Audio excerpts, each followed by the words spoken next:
네, 여러분 반갑습니다. 재무제표 분석, 수익성 분석을 우리가 지금 공부하고 있는데 수익성 분석의 세 번째 시간입니다.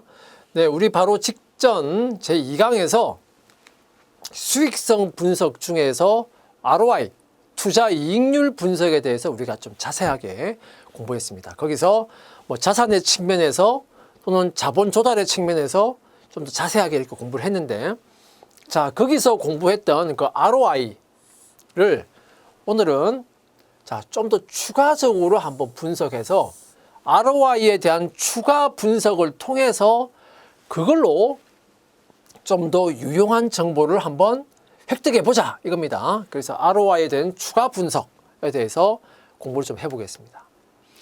네, 투자 이익률, ROI의 개념, 네, 이 부분은 이미 공부를 많이 했습니다. 그죠? 자, 투자 이익률은 투자분의 이익이고, 그리고 기업의 수익성을 경영활동 전반에 걸쳐서 분석하면서 손익계산서, 재무상태표를 모두 이용하는 방법이다. 자, 공부를 했고요. 그리고 투자를 자산의 측면에서 파악할 때, 뭐 자본 조달의 측면에서 파악할 때 그렇게 배웠습니다. 근데 이제 자산의 측면에서 파악할 때 ROI를 투자분의 이익이라고 하는데, 투자를 이제 자산의 측면에서 보면 투자, 분모의 투자 대신에 자산의 금액을 대입하자. 근데 그 자산은 영업 자산이 들어갈 수도 있고, 이제 영업 비영업 모두 합산한 총 자산이 들어갈 수도 있다. 그러면 당연히 그거에 따라서 분자는 그게 대응하는 이익이 들어가야 된다. 그래서 영업 자산이 들어갈 경우에는 영업이익, 또는 우리가 배웠지만 뭐 EBIT가 들어갈 수도 있다라고 했습니다. 그거 이제 참고로 보시고, 그다음에 총 자산이 들어가면 채권자한테 기속되는 이익, 요건 이제 우리가 세후 이자 비용이라고 했고, 주주한테 기속되는 이익, 요거는 이제 당기 순이익이었죠.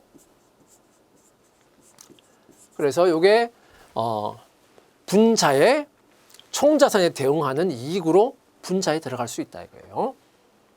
자, 이거는 자산 측면에서 파악할 때 이렇게 봤습니다. 자, 이번 시간은 이제 이번 시간의 내용으로 본격적으로 들어가는데, 자, 우리가 앞에서 이제 자산에 대해서 이익률의 개념으로 ROI를 봤죠. 그럼 이제 분모의 자산이 들어간단 말이에요. 뭐 영업 자산이 들어갈 수도 있고 총 자산이 들어갈 수도 있고, 일단은 뭐 그 부분을 제외하고 일단 자산 이익률이라는 개념으로 해서 그걸 한번 분해를 해보자 이거예요. 자산 이익률. 그러면 ROI는 자산분의 이익이다 이거예요. 물론 이제 총 자산으로 하면 그 이익에 뭐 채권자 기속 이익이 있고 뭐 또 주주 기속되는 이익이 있고 하니까 그렇게 하면 좀 복잡해지니까요. 좀 더 간단하게 보기 위해서 요 이익은 그냥 당기 순이익이다 이렇게만 생각하세요. 그러면 좀 더 간단하게 우리가 볼 수 있습니다. 자산분의 이익이에요. 자, 그러면 이거를 우리가 어떻게 분해를 할 수 있냐? 분해를 해보자 이거예요.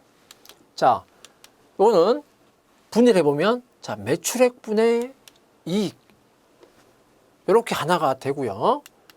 또 하나는 자산분의 매출액, 이렇게 분해가 돼요.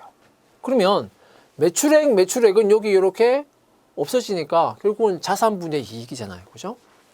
그러니까 자산분의 이익인데, ROI는 자산분의 이익인데 요거를 지금 두 개로 쪼갠 겁니다. 매출액분의 이익이라는 거 하나 하고 자산분의 매출액이라는 걸로 쪼갠 거야. 지금 이렇게 쪼갰다 이 말이에요. 자산이익률을 분해했다. 그럼 요건 뭡니까? 요건 우리가 수익성 분석 처음에 배웠던 매출액 대비 이익률이죠. 매출액 대비 이익률이잖아요. 그죠? 매출액 대비 이익률로 나온 거고, 그 다음에 요 두 번째, 그럼 요건 이제 매출액 대비 수익성이고요. 두 번째 사실 요거는 뭡니까? 요거는 이제 어디서 배웠나? 요거는, 여러분들 아마 영업주기와 회전율 분석 하면 이제 그 회전율 분석.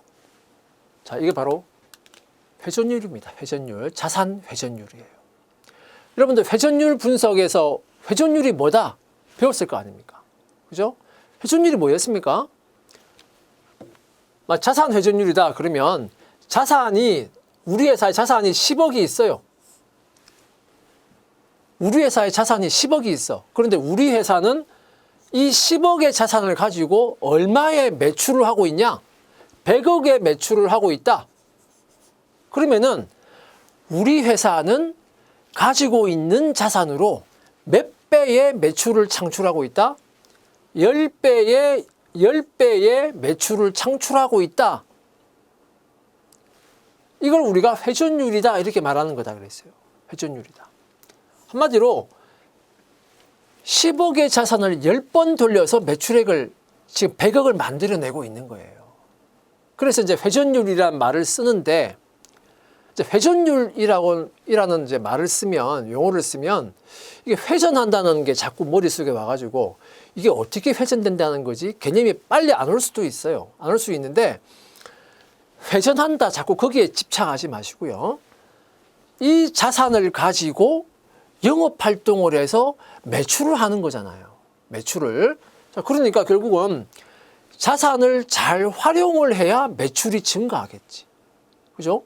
자산은 많이 가지고 있는데, 예를 들어서 한 100억의 자산을 가지고 있는데, 매출은 10억밖에 못 해. 그럼 이거는 0.1이 나오는 거잖아요. 0.1이. 그죠? 결국은 자산의 10%밖에 안 되는 거야. 매출이. 그리고 이건 뭐예요? 지나치게 자산을 많이 가지고 있던가, 회사 매출에 비해서 자산을 너무 많이 가지고 있던가, 아니면 자산의 효율성이 떨어지든가, 성능이 떨어지든가, 너무 오래된 자산이든가, 뭔가 문제가 있는 거다 이거예요. 자산 규모에 비해서 매출을 많이 하고 있으면 이 회사는 회전율이 높다, 활동성이 크다, 그리고 효율적으로 자산을 운용하고 있다 이렇게 말을 하는 거예요. 자, 그 내용을 우리가 회전율 분석에서 여러분들 설명을 다 했던 내용이니까 그 부분을 여러분들 참고로 보시면 되겠습니다. 그죠? 자, 그럼 어쨌든 자, 이건 자산 회전율이네. 자, 요거는 자산의 효율성을 보여주는 거예요. 얼마나 자산을 효율적으로 활용해서 영업 활동을 하고 있는가 이걸 보여주는 거라고. 자, 그럼 결국 두 개로 쪼개보니까 뭔가 좀 그럴듯하게 보이는 게, 하나는 매출액에 대비해서 얼마나 수익성이 있는가, 하나는 자산을 얼마나 효율적으로 활용하고 있는가, 이렇게 두 가지의 정보를 우리가 알 수가 있네요. 그냥 ROI 해서 자산분의 이익 이렇게만 계산을 해버리면 이거를 통해서 뭔가 ROI는 우리가 알 수가 있는데 좀 더 디테일한 정보를 알기는 어려워. 근데 이렇게 분해를 하고 보니까 좀 더 자산 이익률로부터 ROI로부터 더 세밀한 정보를 우리가 알 수가 있는 거예요. 자, 그럼 결국 자, 자산, 자, 투자를 하면 자, 투자를 통해서 매출이 창출되고 그 매출을 통해서 이익이 창출되는데, 자, 이 투자에 대해서 매출이 투자를 해서 자산을 취득하죠. 그래서 매출이 창출되죠. 자, 이 부분이 뭡니까? 이게 바로, 자, 이 부분이 이제 붉은색 요 부분이 뭐가 돼요? 이 부분이 자산에 대해서 매출액, 즉 회전율, 효율성을 말하는 거고, 그다음에 매출을 통해서 이익을 창출하는 요 뒷부분은 매출액 대비 이익률을 말해주는 거예요. 그죠? 그러니까 요 두 가지를 다 볼 수 있다 이거예요. ROI를 가지고. 자, 그러면 이제 예제를 한번 보면 A 회사는 매출액이 100만 원이에요. 그리고 그 중에 10만 원의 이익이 나오고 있어. 자, 자산은 1000만 원이랍니다. 그러면 결국 매출액 이익률은 100만 원 분의 10만 원이니까 매출액 이익률은 10%예요. 그죠? 자산 회전율은 얼마냐? 자산은 1000만 원인데 매출은 100만 원밖에 안 되고 있네? 그럼 자산 회전율은 뭐예요? 1000만 원 분의 매출액 100만 원. 자, 0.1입니다. 그죠? 그래서 매출액 이익률 10% 곱하기 자산 회전율 0.1. 그래서 자산 이익률, 요거 이제 ROI죠. 자산 이익률 ROI가 그래서 1%밖에 안 나오고 있는 거예요. 그래서 자, 자산 1000만 원 분의 이익 10만 원이니까 자산 이익률은 1%다 이거예요. 그래서 그냥 ROI를 자, 1000만 원 분의 10만 원 이렇게 계산을 하면 1% 하는 자산 이익률은 구할 수 있는데 요거를 매출액 이익률과 자산 회전율로 분해를 시켜서 봤다 이겁니다. 그래서 이 A 같은 경우에는 매출액 이익률은 10%, 자산 회전율은 0.1인 회사예요. 그래서 ROI가 1% 나온다 이겁니다. 자, B는 자산 이익률 ROI를 보면 A하고 B는 어때요? 두 개가 같은 회사입니다. 그죠? ROI만 보면 두 회사는 같아. 자, 그런데 B를 보면, 자, 매출은 2천만 원인데 이익은 10만 원이에요. 그럼 매출액 이익률은 2천만 원 분의 10만 원이잖아요. 자, 퍼센트로 하면 0.5%밖에 안 돼요. 0.5%밖에 안 돼. 그런데, 자, 자산 회전율을 보면 자산은 1000만 원이 있는데 매출액이 2천만 원이니까 자산의 2배의 매출을 지금 창출하고 있는 거죠.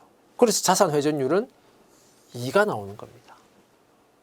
그래서 0.5% 곱하기 2가 되니까 ROI가 1% 나오는 거예요. 그러니까 A와 B는 둘 다 회사가 1% ROI인데 분해를 하고 보니까 완전히 양상이 달라요. A는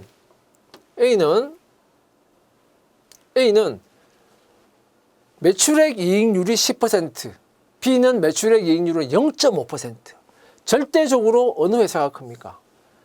매출액 이익률은 절대적으로 A 회사가 커요. B는 매출액 이익률이 너무 작아. 그런데 자산 회전율을 보면 A는 0.1밖에 안 되는데 B는 2가 나오고 있습니다. 절대적으로 B가 크게 나옵니다. 자, 그러면은 A는 그래서 이제 ROI는 1% 갖게 나오는데 만약에 A 회사의 경우에 ROI를 좀 더 크게 하고 싶다. ROI를 좀 더 상승시켜서 그래서 자산의 수익성을 좀 더 올려야 되겠다라고 한다면 뭘 집중적으로 봐야 되겠습니까? 지금 매출액 이익률은 충분히 높아. 그러면 뭘 집중적으로 봐야 돼? 지금 아주 낮게 나오고 있는 자산 회전율을 중점적으로 자산 회전율을 높이는 방향으로 해야 되는 거예요. 이걸 높여야 돼. 그래야 ROI가 높아질 수 있어요. A는. B는 자산 회전율은 어느 정도 높게 나오고 있다. 그래서 효율적으로 사용하고 있는데 뭐가 너무 낮아요. 매출액 이익률이 지금 너무 낮게 나오고 있는 거예요. 그래서 B는 ROI를 상승시키려면 뭐를 중점적으로 봐야 돼? 자, 매출액 이익률을 중점적으로 봐야 되는 거예요. 자, 그래서 우리가 자, A의 경우에는 B 회사에 비해서 자산 회전율이 너무 낮게 나오고 있죠. 자, 그래서 자산 회전율을 높이기 위한 대책이 필요하고 자산 회전율을 높이려면 어떻게 돼요? 자산 회전율을 높이려면 자산분의 매출이란 말이에요. 그래서 이걸 높이려면 결국 자산을 낮게 하든가 아니면 매출을 높게 하든가 아니면 둘 다 하든가 그렇게 돼야 된다 이 말이에요. 그래서 자, 일단 뭐 여러 가지 방안이 있겠지만 이익을 창출하지 못하는 자산이 있거나 또는 과잉 보유하고 있는 설비가 있으면 자, 그런 자산들을 매각하고 폐기하는 것을 고려해야 된다 이거예요. 그래서 너무 지나치게 과잉해서 가지고 있는 그런 자산들은 과감하게 매각하거나 폐기함으로써 분모의 자산을 낮추는 거예요. 그래서 자산 회전율을 높이자 이겁니다. 그러면은 A 회사의 ROI를 좀 더 높일 수 있다. B는 A에 비해서 매출액 대비 이익률이 지금 너무 낮게 나오고 있어요. 매출액 대비해서 이익률이 낮게 나오고 있다. 그 말은 반대로 말하면 뭐가 지금 많이 나오고 있다. 비용이 지금 너무 크다 이 말입니다. 그렇죠? 비용이 너무 크니까 이익률이 낮게 나오고 있는 거예요. 그럼 비용이 너무 크니까 결국은 매출액 대비 이익률을 높이기 위한 대책이 필요한데, 자, 그러면 이제 원재료의 저렴한 매입을 통해서 원재료를, 지금 우리 회사가 원재료를 너무 비싸게 사오고 있는 거 아니야? 그럼 이 원재료 좀 더 싸게, 좀 더 저렴하면서, 그렇다고 질을 떨어뜨리면 안 되잖아요. 그죠? 그러면 제품의 질에 영향이 가니까 질은 어느 정도 유지하면서 좀 더 저렴한 가격에 원재료를 매입할 수 있는 방법은 없냐? 그런 공급처는 없는지 하는 것을 우리가 좀 더 보고, 그래서 원재료의 저렴한 매입을 통해서 매출 원가를 감소시키든가, 아니면 판매비와 관리비의 부분에서 너무 지나치게 지금 크게 나오고 있는 비용은 없는가? 그런 비용들을 절감할 수 있는 방법은 없는가? 이런 부분들을 우리가 보고 비용 절감을 통해서 매출액 대비 이익률을 상승시킴으로써 그래서 ROI를 크게 할 수 있다. 즉 투자 이익률, 자산의 수익성을 높일 수 있겠다 이거예요. 자, 그래서 그러한 부분들은 ROI를 분해해서 좀 더 상세한 분석을 함으로써 우리가 이런 정보를 얻을 수 있다. 자, 우리가 이제 앞에서 자산이익률 가지고, 자산이익률은 자산분의 이익이었죠. 자산분의 이익을 가지고 우리가 분해해서 분석을 해봤습니다. 분해해서 분석을 해봤어요. 자, 그런데 자, 우리가 그 자산이익률뿐만 아니고 우리가 이제 투자이익률에서 자산에 대한 이익, 자산을 가지고 ROI를 볼 수도 있고 자본을 가지고 ROI를 볼 수도 있다고 했잖아요. 그 자본을 가지고 ROI를 분석할 때, 그때 그 중에서도 자기 자본에 대해서 수익성, 그러면 이 자기 자본 이익률이었잖아요. 그러면 자기 자본분의 뭡니까? 당기 순이익이었어. 자, 그러면 이제 이걸 우리가 자기 자본 이익률 이렇게 불렀습니다. 그죠? 자기 자본 이익률이라고 부르는데 그 자기 자본 이익률을 우리가 줄여서 보통 ROE라고 부릅니다. 보통 자산 이익률은 우리가 ROA 이렇게 부르고요. 자기 자본 이익률은 ROE. 그래서 자기 자본 이익률 ROE를 가지고 한번 우리가 앞에서 자산 이익률을 가지고 분해했던 것처럼 자기 자본 이익률을 가지고 분해해서 여기에서 뭔가 좀 정보를 얻을 수 없나? 한번 분해를 해보자 이거예요. 자, ROE라고 하면 자, 자기 자본분의 순이익입니다. 그죠?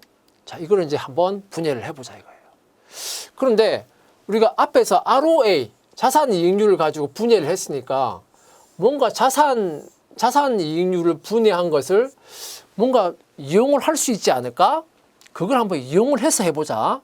그러면 자, 매출액분의 순이익, 그죠? 매출액 대비 이익률이잖아요. 곱하기 자, 자기 자본분의 매출액. 자, 그러면 일단 자기 자본분의 순이익이니까 매출액분의 순이익 곱하기 자기 자본분의 매출액. 앞에서 우리 자산 이익률 분해한 것처럼 그거하고 똑같은 원리로 이렇게 분해를 할 수 있잖아요. 그러면은 매출액 없어지면 자기 자본분의 순이익이니까 같잖아요. 그죠? 그래서 이렇게 분해할 수 있어. 가능하네. 자, 그러면 여기서 말이에요. 요거 자기 자본분의 매출액. 이게 뭘까요? 자기 자본분의 매출액. 자, 분자의 매출액이 오면 여러분은 먼저 뭘 떠올려야 되나? 회전율을 떠올려야 돼요. 그죠? 자, 요거는 자기 자본 회전율입니다.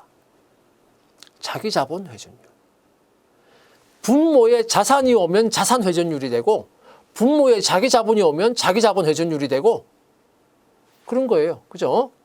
분모에 유형자산이 오면 유형자산 회전율이 되고 분모에 매출채권이 오면 매출채권 회전율이 되는 거예요. 분자는 다 뭐다? 자, 매출액이다. 단 이제 회전율을 이제 공부를 했으니까 단 재고자산 회전율만 분자에 매출액이 올 수도 있고 매출 원가가 올 수도 있다. 주로 많이 쓰는 건 매출 원가를 주로 많이 쓴다고 했습니다. 자, 그런 내용은 그 회전율 분석 그 내용을 여러분들 보시기 바라고요. 어쨌든 요거는 자기 자본 회전율이다 이겁니다. 결국 뭡니까? 매출액 순이익률, 그죠? 곱하기 자기 자본 회전율 하면은 뭐가 나온다? ROE, 그죠? 자기 자본 순이익률이 나온다 이거예요. 자, 일단 요거 이해를 먼저 하시고 그 다음에 계속 이어서 보겠습니다. 자, 매출액 분의 순이익. 자, 앞에 왔습니다. 곱하기. 자, 요거를 ROA처럼 자, 매출액 나누기 총자산 이렇게 봐요. 그러면은 자, 여기까지만 보면 뭡니까? 매출액 분의 순이익 곱하기 총자산 분의 매출액. 여기까지만 보면 뭐예요? ROA잖아, ROA. 그죠? 총자산 이익률, ROA잖아요. 그죠? ROA. 여기까지만 보면 ROA예요. 총자산 이익률. 자, 곱하기. 그러면 지금 어떻게 해야 되겠? 이거하고 똑같이 나오려면 매출액 없어지고, 그러면 지금 또 없어져야 될 게 뭐가 없어져야 돼요? 총자산이, 여기는 총자산이 없죠? 분자 분모에. 그러니까 총자산이 없어져야 돼. 그러면은 분자에 총자산이 와야, 그 총자산이 없어지겠죠. 그럼 분모에 뭐가 와야 돼? 자기 자본이 와야 되겠죠. 자, 이렇게 구할 수 있다 이거예요. 이렇게 구할 수 있다. 자, 그러면 요 부분까지는 똑같이 쓰고요. 똑같이 쓰고 곱하기 이거 한번 보세요. 자기 자본분의 총자산. 자, 이게 이제 BS다 생각해 보면 이게 자산이에요. 자, 여기가 부채예요. 이게 자본이에요. 자기 자본. 부채와 자본을 합해서 총자산이 나오잖아요. 자, 그러니까 이거는 자기 자본분의 총자산이라고 하는 것은 결국은 자기 자본분의 총자산은 어떻게 우리가 분리할 수 있습니까? 자기 자본분의 자기 자본 더하기 부채 이렇게 분리할 수 있겠죠. 자기 자본 더하기 부채가 바로 총자산이잖아요. 그죠? 자기 자본분의 자기 자본 더하기 부채. 그러면 자기 자본분의 자기 자본은 뭡니까? 1이네 1. 그럼 1 더하기 자기 자본분의 부채. 이렇게 분리가 될 수 있겠죠. 그래서 1 더하기 자, 자기 자본분의 부채 이렇게 분리가 되는 거예요. 그죠? 이해가 되죠? 자, 여기까지 이제 나왔습니다. 다 나왔어요. 자, 요거는 뭡니까? ROA 할 때 봤습니다. 요거는 매출액 대비 이익률이에요. 매출액 대비한 수익성입니다. 그죠? 매출액 대비한 수익성이에요. 이건 뭡니까? 총자산분의 매출액 ROA 할 때 ROA 앞에 분해할 때 봤죠? 이거는 총자산 회전율입니다. 총자산 회전율이에요. 그죠? 이건 자산의 효율적 사용을 보여주는 수치입니다. 요거는 자기 자본분의 부채. 자, 요거는 아직 배우지는 않았습니다. 배우지는 않았는데 이건 여러분들 어디서 배울 거냐면 장기 지급 능력 분석을 할 때 그때 비율로서 나올 건데요. 자기 자본분의 부채. 그러니까 여기 보면 BS에서 자산이 있고 여기 이제 자본이죠. 이때 자본이 이제 자기 자본이잖아요. 이게 부채잖아요. 그죠? 그러니까 요거 이제 자본분의 부채 요겁니다. 요거 자본분의 부채. 자기 자본분의 부채. 그죠? 요게 이제 여기에 들어가 있는 거예요. 자, 요게 지금 총자산 이익률 ROA라고 하는 것은 제가 말씀드렸고요. 요거 일단은 총자산에 대해 순이익 나누기 총자산으로 ROA를 가정하고 지금 한 겁니다. 자, 요 부분은 우리가 뭐라고 부르냐? 부채 비율 이렇게 부릅니다. 부채 비율. 부채 비율로 불러요. 자, 부채 비율이라고 부릅니다. 자, 요 부채 비율은 자본분의 부채다. 분자, 분모가 헷갈리면 그냥 BS를 생각하세요. BS를. 자본분의 부채다. 이렇게 딱 이 재무상태표를 가지고 외우시라고. 자, 이 비율을 우리가 부채 비율 이렇게 부릅니다. 부채 비율. 부채 비율 하면 보통 자기 자본분의 부채예요. 자본분의 부채. 그리고 뭡니까? 자기 자본 이익률 ROE를 분해를 했더니 매출액 대비 순이익률 곱하기 총자산 회전율 곱하기 1 더하기 부채 비율이더라. 이렇게 분해가 된 겁니다. 이렇게 분해가 된 거예요. 자, 사실 이 내용을 가지고 시험에도 사실 잘 나옵니다. 시험에도 잘 나와요. 이 ROE 안에 무지무지 지금 정보가 많이 들어가 있잖아요. 그죠? 정보가 지금 많이 들어가 있어요. 그래서 많은 정보가 들어가 있는 저 ROE를 분해함으로써 많은 정보를 우리가 알 수 있기 때문에 그래서 이게 이제 중요하게 우리가 취급되고 있는 거예요. 자, 예제를 보면 이렇게 예제가 나옵니다. 주식회사 서울의 2000X1년도 정보를 보고 2000X1년도 매출액, 당기순이익, 총자산 이익률은 ROA, 그리고 자기자본이익률 ROE를 각각 구해봐라 라고 했고요. 단 ROA는 총자산 분의 당기순이익으로 가정한다. 자, 이렇게 이런 조건 하에서 자, 문제가 어떻게 나오냐면 자, 이 회사의 자산 총액이 2천억 원입니다. 2천억 원인데 기초와 기말의 금액이 동일하다. 기초와 기말의 금액이 동일하니까 결국은 평균 내면 평균 자산이 결국 2천억 원이라는 거야. 자, 평균 자산이 2천억 원이랍니다.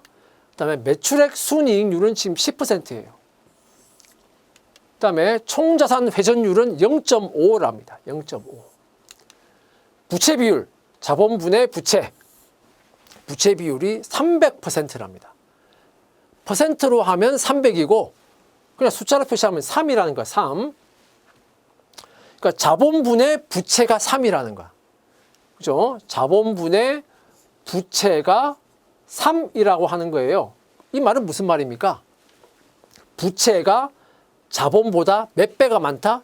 3배가 많다 이 말입니다. 그죠? 부채가 자본보다 3배가 많다. 자본이 100이라면 부채는 300이다 이 말입니다. 자, 이렇게 정보가 나와 있고 이걸 가지고 각각 매출액과 당기순이익과 총자산 회전 이익률과 자기자본 이익률을 다 구해보자 이거예요. 자, 그러면 이런 문제가 바로 ROE 분해에 관련한 문제입니다. ROE는 자기자본 분해 순이익이었고요. 이거는 이렇게 우리가 분해를 할 수 있었습니다. 자, 그래서 매출액 분해 순이익, 총자산 분해 매출액, 자기자본 분해 총자산. 그래서 요걸 다시 분해하면 요 앞에 거는 똑같고 뒷부분이 이제 어떻게 분석이 됩니까? 1 더하기 자기자본 분해 부채. 그죠? 이렇게 분해가 된다. 이렇게 말을 했습니다. 자, 그래서 여기 매출액 분해 순이익. 자, 매출액 분해 순이익. 이게 뭡니까? 매출액 순이익률이잖아요. 아까 문제에서 뭐라고 나왔습니까? 10%라고 했으니까 10%라고 했으니까 이건 0.1이잖아. 0.1. 그죠? 10%니까 0.1이잖아요. 자, 곱하기 총자산 분의 매출액. 총자산 분의 매출액인데 그런데 이 문제에서 이 회사의 총자산이 지금 얼마라고 했어요? 2천억 원이라고 했잖아. 그래서 2천억 원 분의 근데 매출액은 알아요? 몰라요? 몰라요. 그죠? 그런데 우리는 지금 문제에서 뭘 알고 있습니까? 총자산 회전율이 얼마라고 문제에서 말하고 있어요? 0.5라고 문제에서 말하고 있잖아요. 2천억 원분의 매출액. 이게 얼마다? 0.5네? 그럼 매출액이 얼마라는 겁니까? 바로 알 수 있네요. 매출액은 1,000억 원이다. 바로 알 수 있네요. 그죠? 이 곱하기, 그 다음에 1 더하기 자기자본분의 부채. 근데 여기서 이게 이제 자기자본분의 부채가 부채 비율, 이렇게 말했는데, 문제에서 부채 비율이 3이라고 했어요. 자, 그러면은, 뭐가 다 나왔네요. 그죠? 그럼 매출액이 얼마입니까? 매출액이 2,000분의 매출액이 0.5니까, 매출액은 1,000이고, 그러면 여기서 매출액이 1,000이니까 이게 여기에 매출액이 1,000 들어가야 되죠? 그럼 이게 0.1, 즉 10%가 나오려면 당기 순이익은 얼마 나와야 된다? 100억 원이 나와야 된다 이 말이에요. 그죠?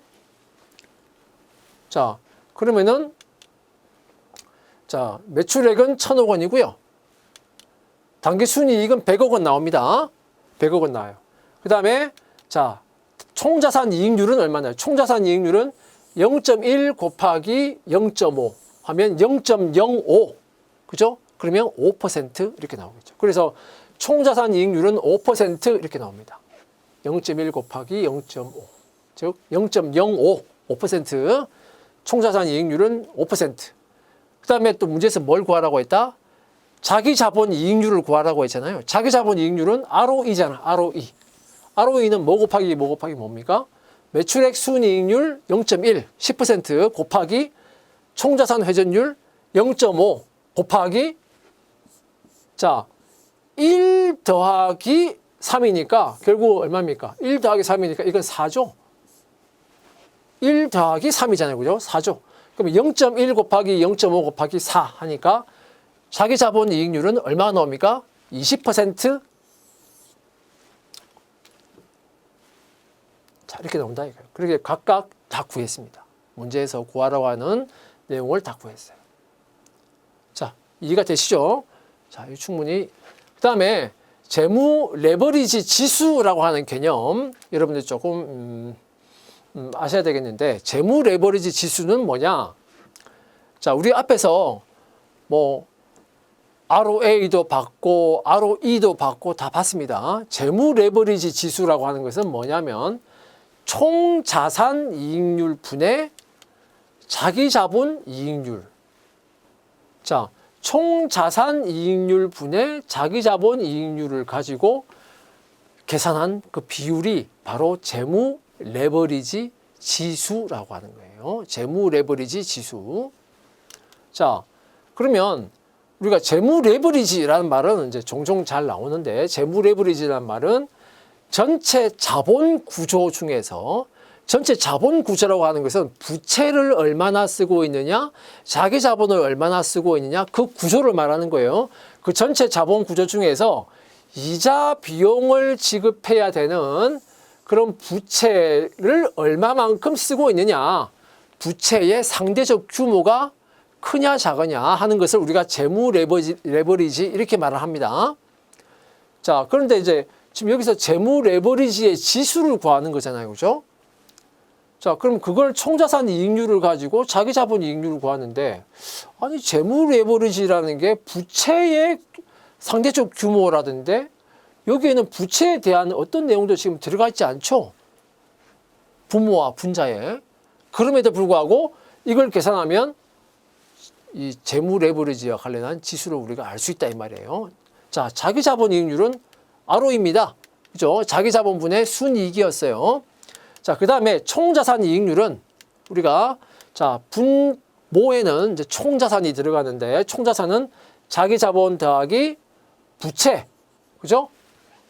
그 다음에 분모에는 자기 자본에 대한 이익, 당기 순이익, 그 다음에 부채에 대한 이익, 세후 이자 비용. 자, 이게 들어간다. 물론 총자산 이익률을 약식으로 구할 때는 총자산분의 당기순이익 이렇게 해서 약식으로 구할 수 있다고 했습니다. 근데 여기서는 이렇게 약식으로 구하는 거 말고 그냥 정식으로 분자, 분모에 정식으로 다 넣었어요. 자, 이거예요. 그러면은 총자산 이익률하고 자기자본 이익률의 관계를 한번 봅시다. 자, 지금 이제 재무상태표와 손익계산서가 이렇게 나와 있어요. 총 자산이 1,000원, 총 부채가 600원, 자기 자본 400원 이렇게 생각해 봐요. 그리고 이 회사는 영업이익이 지금 200원 영업이익이 있습니다. 자, 이자 비용은 10%인데 지금 부채가 600원이잖아요. 그죠? 부채가 600원인데 10%의 이자니까 이자 비용이 얼마 나오겠습니까? 600원에 10%니까 60원의 이자가 나오겠죠? 그러면은 법인세 차감 전 이익이 얼마 나오냐? 140원 나올 겁니다. 그러면 이제 법인세 비용, 세율이 20%니까 법인세 비용이 얼마 나올까?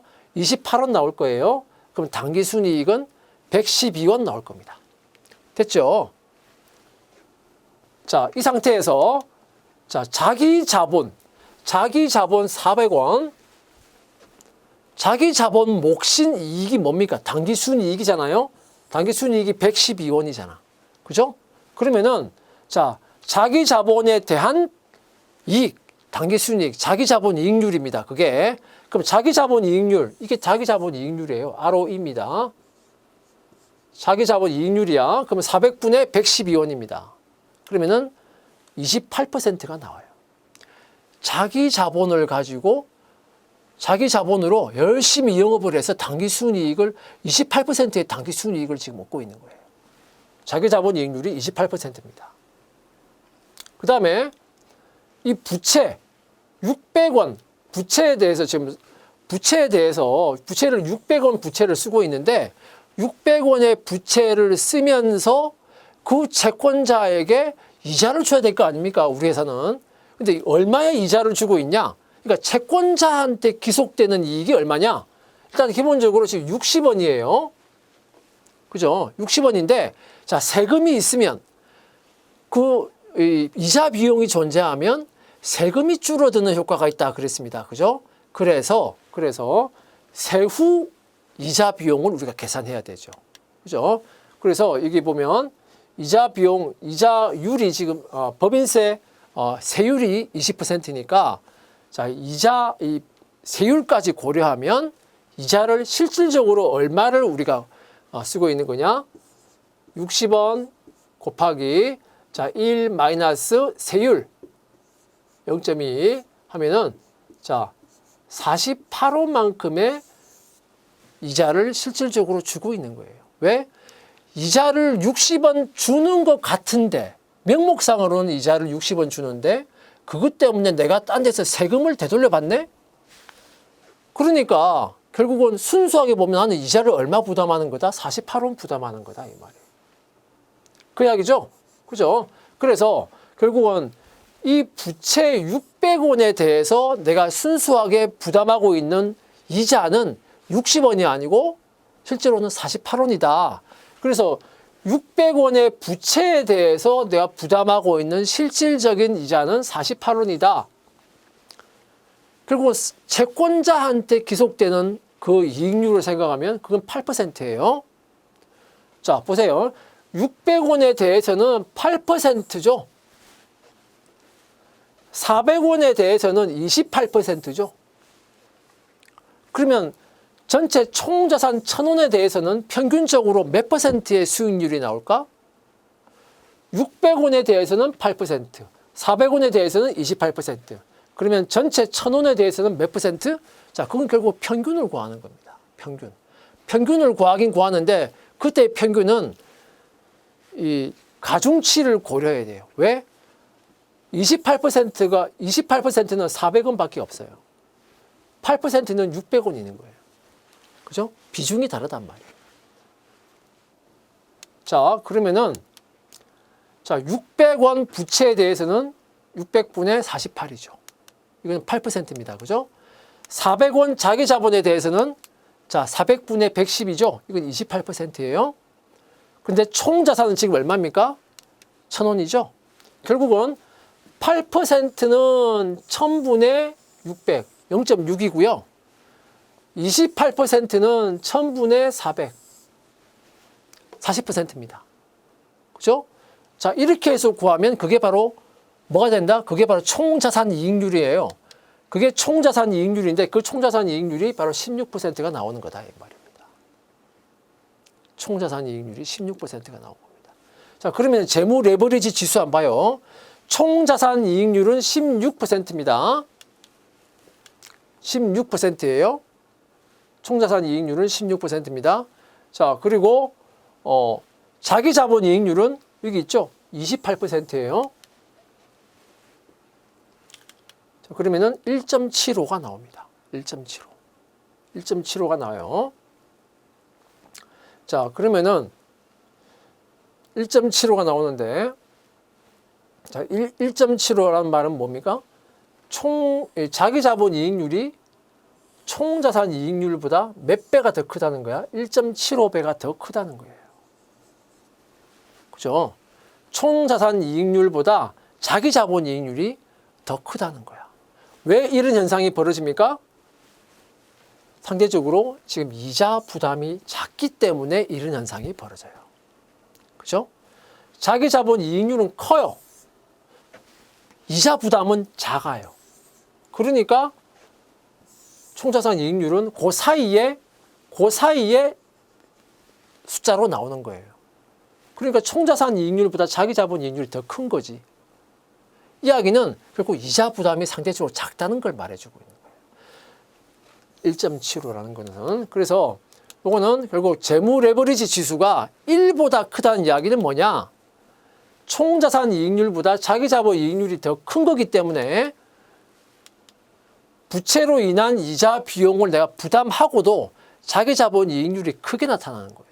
그러니까 이자를 빼고도 당기 순이익이 크게 나온다. 즉 자기 자본 몫의 이익이 크게 나온다. 그러니까 자기 자본 이익률이 크게 나타나는 거예요. 그래서 재무 레버리지 지수는 1보다 큰 겁니다. 그럼 이 말은 뭐냐? 부채로 인한 이자 부담이 별로 부담이 안 돼 이 말이에요. 1보다 크다는 거는. 이거는 유리한 효과죠. 반대로 재무 레버리지 지수가 1보다 작다? 총자산 이익률이 자기 자본 이익률보다 더 크다는 거예요. 이건 뭐예요? 이자 부담이 지금 너무 크기 때문에 이자를 주고 나면 남는 순이익이 얼마 안 되는 거야.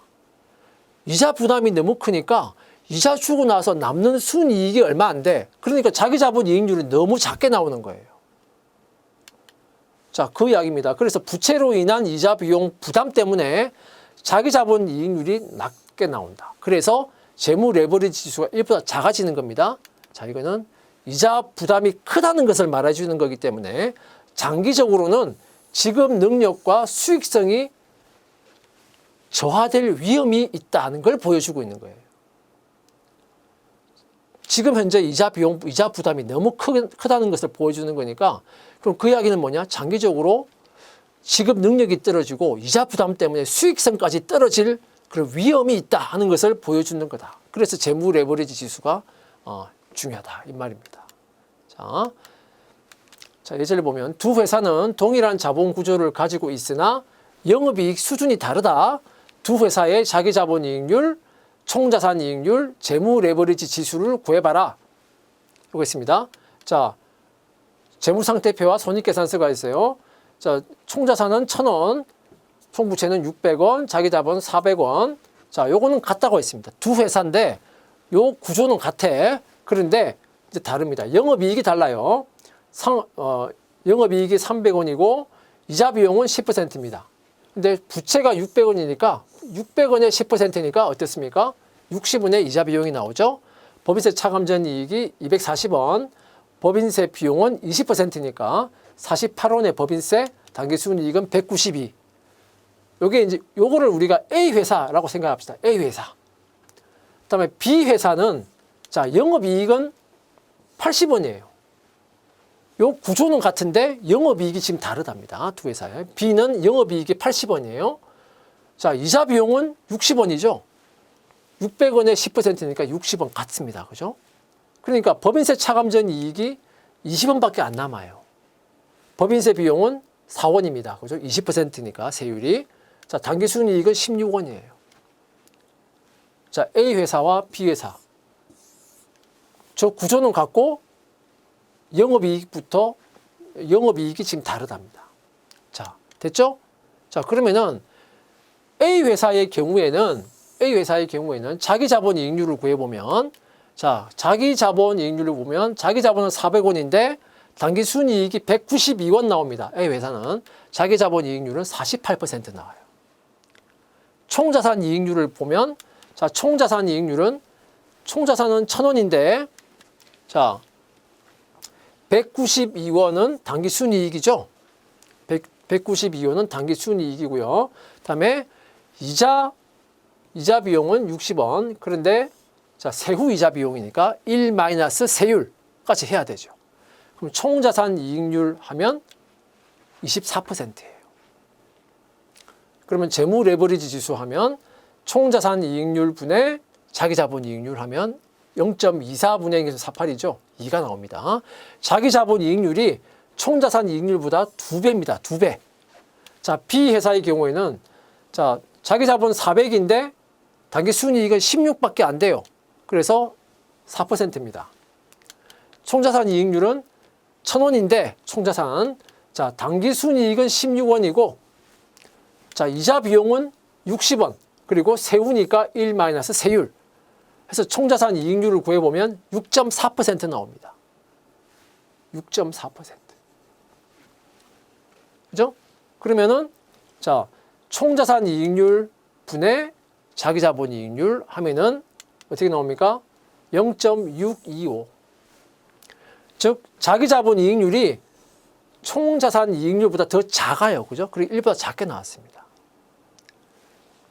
자, 구분됩니까? 자, A 회사는 자기 자본 이익률이 더 크게 나오고 있죠. 그만큼 지금 현재 이자 비용 수준이 그렇게 부담스럽지 않다는 거예요. 그러니까 별로 이자 부담이 크지 않으니까 당기 순이익도 크게 나오는 겁니다. 그러니까 이 재무 레버리지 지수가 1보다 크게 나오고 B는 반대의 경우이기 때문에 영업이익도 작았잖아요. 영업이익이 작은데 거기서 이자까지 내고 나니까 남는 게 없는 거야. 그죠? 그런 회사는 재무 레버리지 지수가 1보다 작게 나온다. 네, 이상 ROI의 추가 분석에 대해서 살펴봤습니다. 네, 여러분 수고하셨습니다.